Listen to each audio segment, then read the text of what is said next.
سورۃ البقرہ کی آیت نمبر 194۔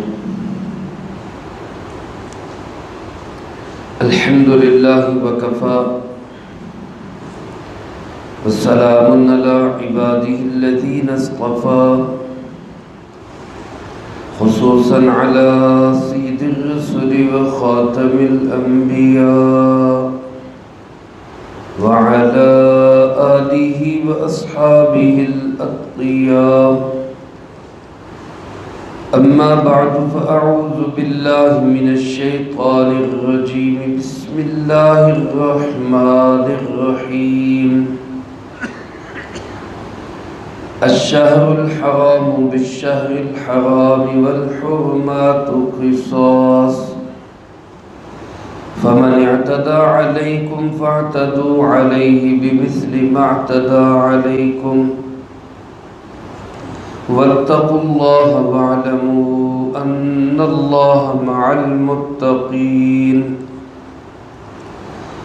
وأنفقوا في سبيل الله ولا تلقوا بأيديكم إلى التهلكة وأحسنوا ان اللہ یحب المحسنین۔ الشہر الحرام بالشہر الحرام، حرمت والا مہینہ حرمت والے مہینے کے بدلے میں ہی ہے، والحرمات قصاص، اور تمام محترم چیزیں وہ بدلے میں ہوتی ہیں۔ فمن اعتدى علیکم، پس جو کوئی زیادتی کرے تمہارے ساتھ، فاعتدوا علیہ بمثل ما اعتدى علیکم، سو تم بدلہ لے سکتے اس سے اتنا ہی جتنی اس نے تم سے زیادتی کی۔ واتقوا اللہ، اور اللہ سے ڈرتے رہو۔ وَاعْلَمُوا أَنَّ اللَّهَ مَعَ الْمُتَّقِينَ، اور یہ بات جان رکھو اللہ پرہیزگاروں کے ساتھ ہے۔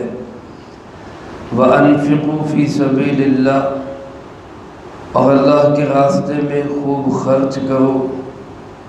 وَلَا تُلْقُوا بِأَيْدِيكُمْ إِلَى التَّهْلُكَةِ، اور خود کو اپنے ہاتھوں سے ہلاکت میں مت ڈالو۔ وَأَحْسِنُوا، اور نیکی کرتے رہو۔ ان اللہ یحب المحسنین، بے شک اللہ پاک نیکی کرنے والوں کو پسند کرتا ہے۔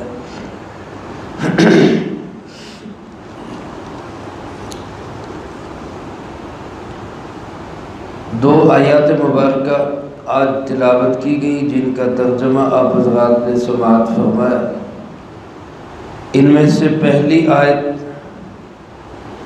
تو 9ویں حکم کے متعلق ہی ہے، اور دوسری آیت میں اللہ پاک نے ابواب البر میں سے 10واں حکم بیان فرمایا ہے۔ نیکی کے بڑے بڑے باب اللہ پاک نے سورۃ البقرہ کی ان آیات مبارکہ میں بیان فرمائے ہیں، جن میں سے 9واں حکم جہاد اور قتال کے متعلق ہے، جو آپ حضرات سماعت فرما رہے ہیں۔ صلح حدیبیہ کے موقع پر جب مشرکین نے جناب محمد کریم خاتم النبیین صلی اللہ علیہ وآلہ وسلم کو اور ان کے جانثار صحابہ کرام رضی اللہ تعالی مجمعین کو عمرہ کرنے سے روک دیا، اور پھر یہ طے ہوا کہ اگلے سال آپ اسی مہینے میں آئیں۔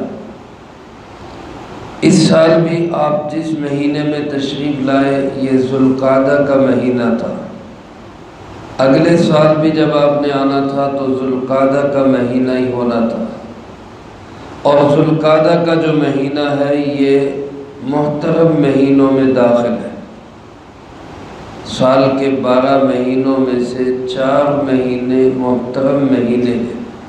ان عدت الشہور عند اللہ 12 شہرا فی کتاب اللہ یوم خلق السماوات والارض منہا اربعۃ حرم۔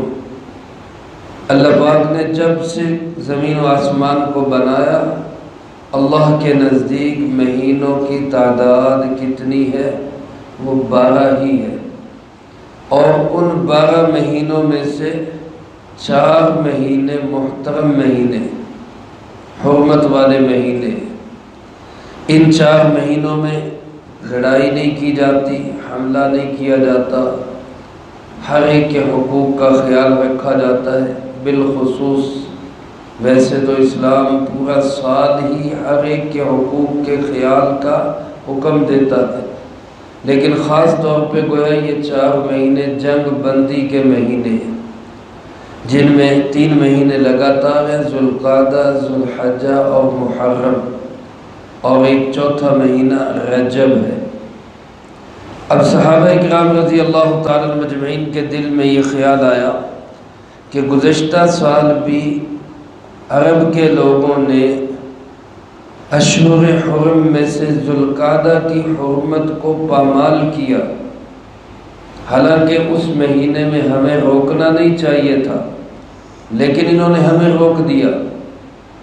اب اگلے سال ہم عمرۃ القضاء کے لیے آ رہے ہیں، تو نامعلوم کافر ہیں، بے ایمان ہیں، وعدے کی پاسداری کرتے نہیں کرتے، اور ہو سکتا ہے پھر دوبارہ اس محترم مہینے کی حرمت کو پامال کرے اور ہمارے ساتھ لڑائی لڑنے لگ جائے، تو ہم کیا کریں؟ ایک سوال تو یہ تھا کہ حرم میں لڑائی کریں تو ہم کیا کریں؟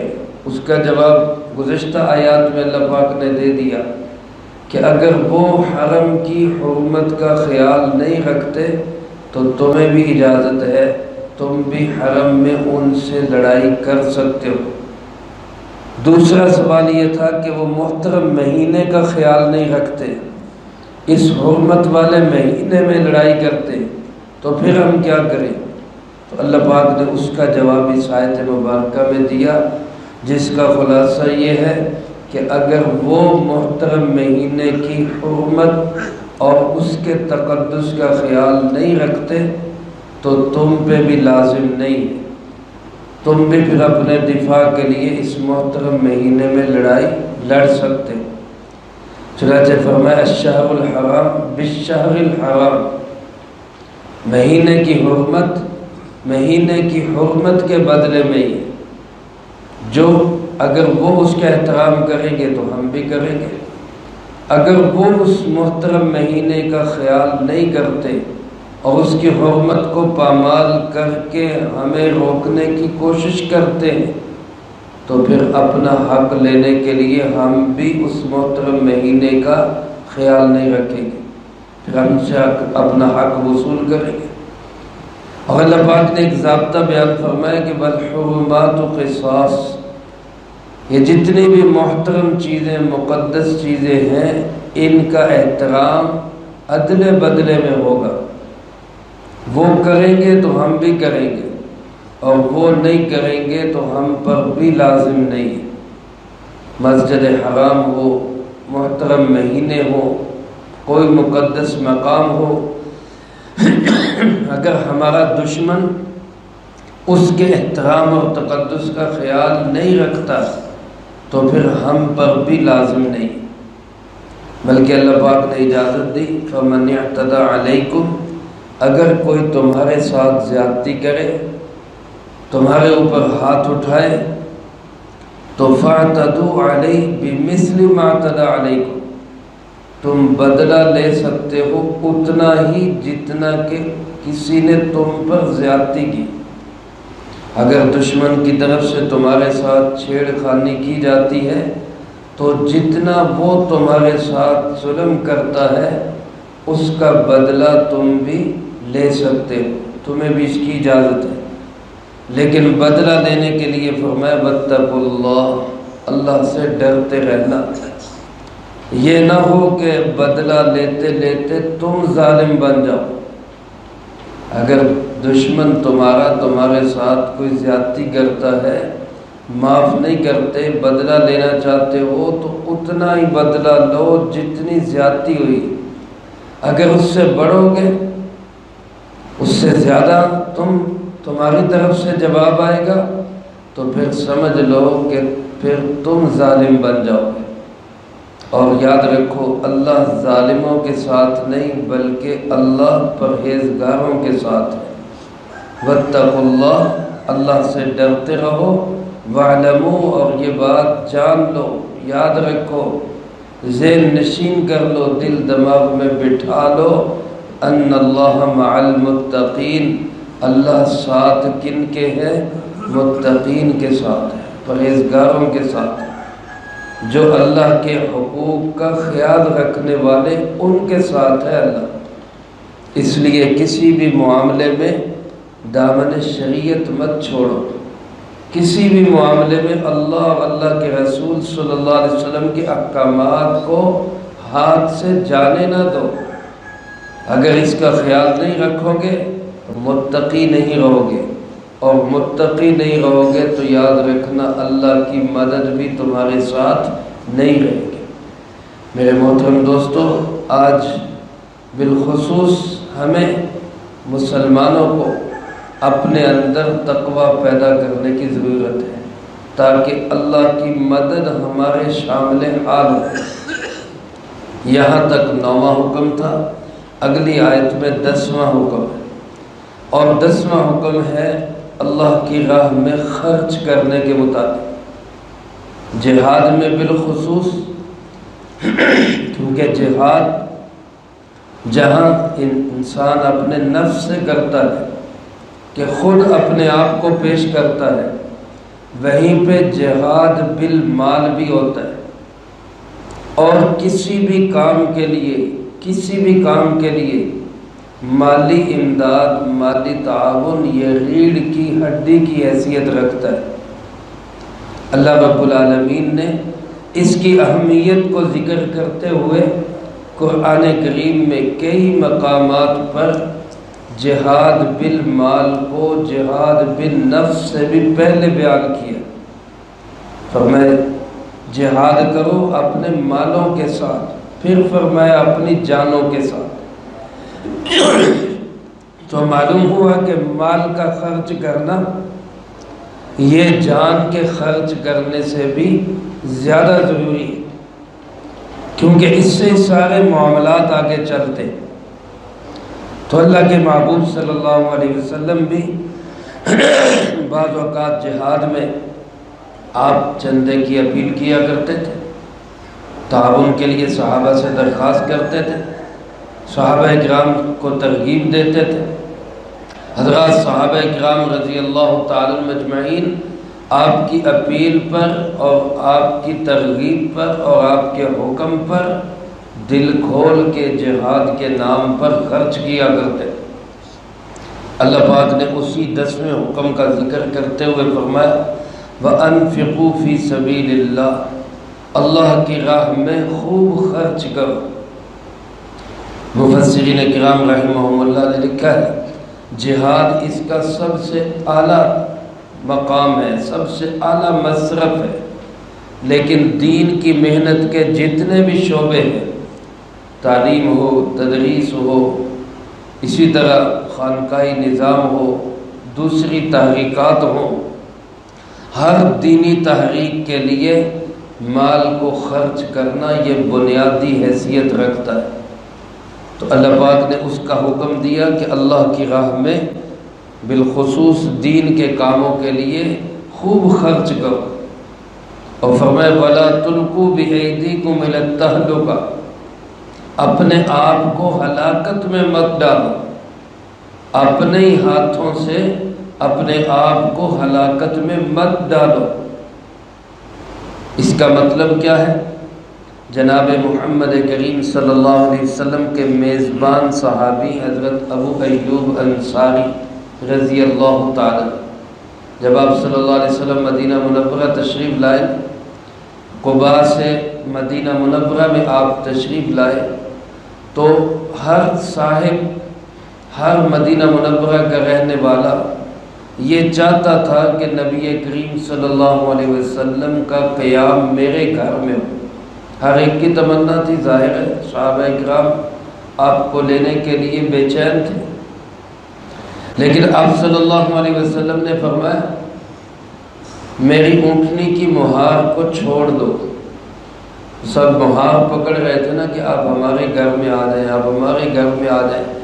آپ نے فرمایا میری اونٹنی کی مہار چھوڑ دو، فَإِنَّهَا مَأْمُورَةٌ مِّنَ اللَّهِ، یہ اب میرے کہنے سے نہیں چل رہی، یہ اللہ کے حکم سے چل رہی ہے۔ یہ جہاں جا کے بیٹھ جائے گی، جہاں ٹھہر جائے گی، اسی گھر میں میرا قیام ہوگا۔ اللہ کی شان، یہ اونٹنی چلتے چلتے حضرت ابو ایوب انصاری رضی اللہ تعالیٰ عنہ کے گھر میں آ کے بیٹھ گئے، گھر کے سامنے بیٹھ گئے۔ گویا آپ کا قیام اب ابو ایوب انصاری رضی اللہ تعالیٰ عنہ کے گھر میں ہونا تھا۔ یہ میزبان ہیں جناب محمد کریم صلی اللہ علیہ وسلم کے، تو جب تک آپ کا اپنا حجرہ شریفہ مسجد نبوی کے ساتھ تیار نہیں ہو گیا، تب تک آپ صلی اللہ علیہ وسلم انہی کے گھر میں ٹھہرے۔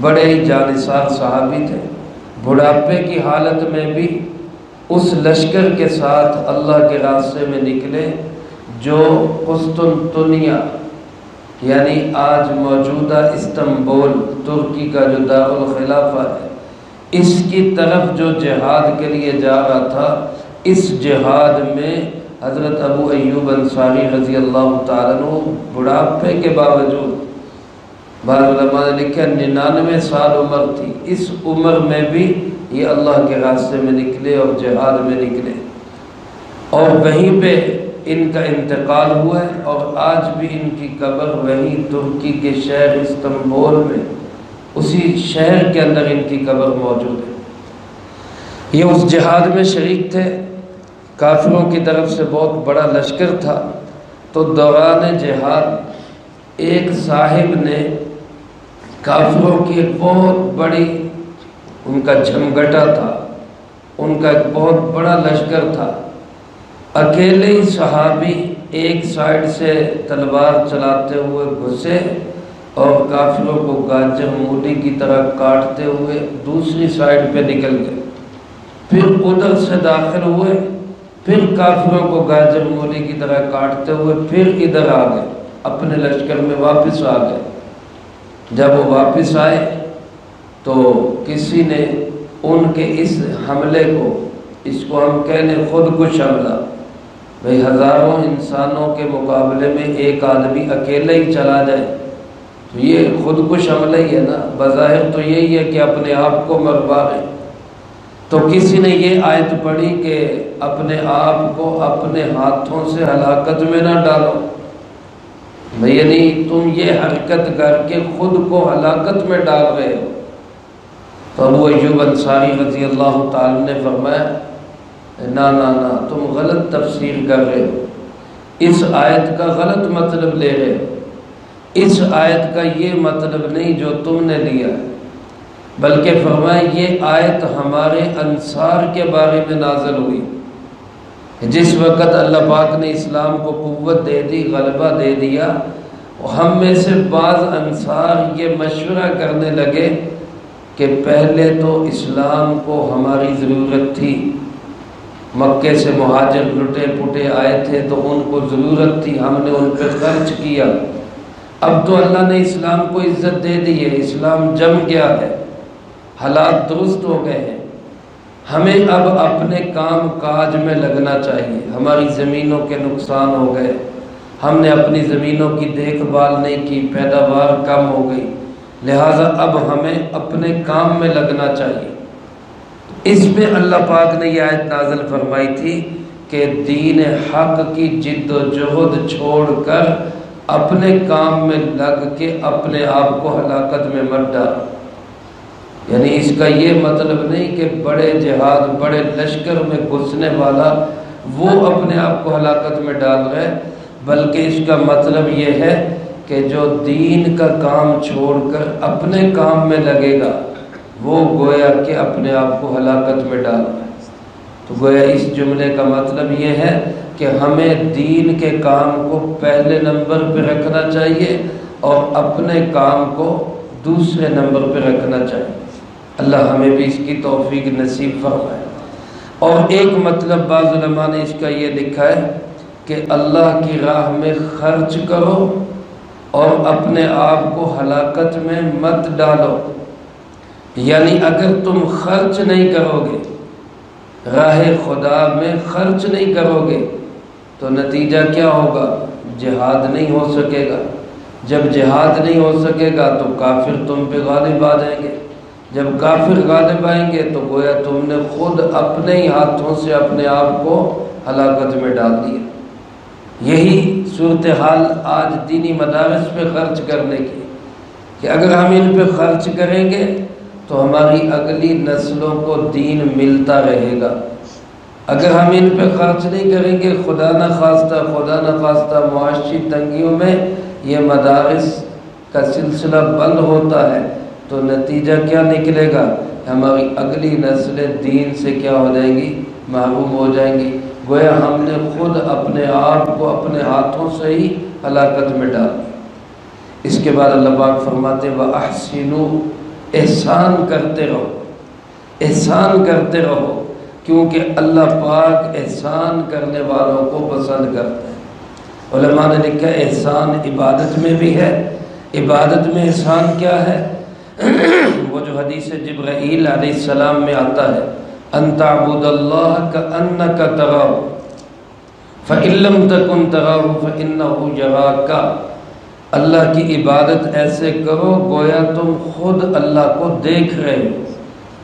اگر یہ مقام حاصل نہیں ہوتا تو کم سے کم یہ مقام حاصل کر لو کہ اللہ مجھے دیکھ رہا ہے، اللہ مجھے دیکھ رہا ہے۔ اس کا نام احسان ہے۔ اور علماء نے لکھا ہے کہ عبادات میں بھی احسان ہو، معاملات میں بھی احسان ہو۔ معاملات میں احسان کیا ہے؟ کہ انسان اپنے لیے جو چیز پسند کرتا ہے وہی دوسروں کے لیے بھی پسند کرے۔ جو چیز اپنے لیے ناپسند ہے اس کو دوسروں کے لیے بھی ناپسند کرے۔ یہ معاملات کے اندر احسان ہے۔ تو بہرحال عبادات میں بھی احسان کرو، معاملات میں بھی احسان کرو، کیونکہ ان اللہ یحب المحسنین، اللہ پاک محبت کرتے ہیں احسان کرنے والوں سے۔ جو نیکوکار ہیں، اللہ کی رضا کے لیے کام کرنے والے ہیں، اللہ ان سے محبت کرتے ہیں۔ اللہ پاک ہمیں صفت تقوی بھی نصیب فرمائے اور صفت احسان سے بھی اللہ ہمیں مزین فرمائے۔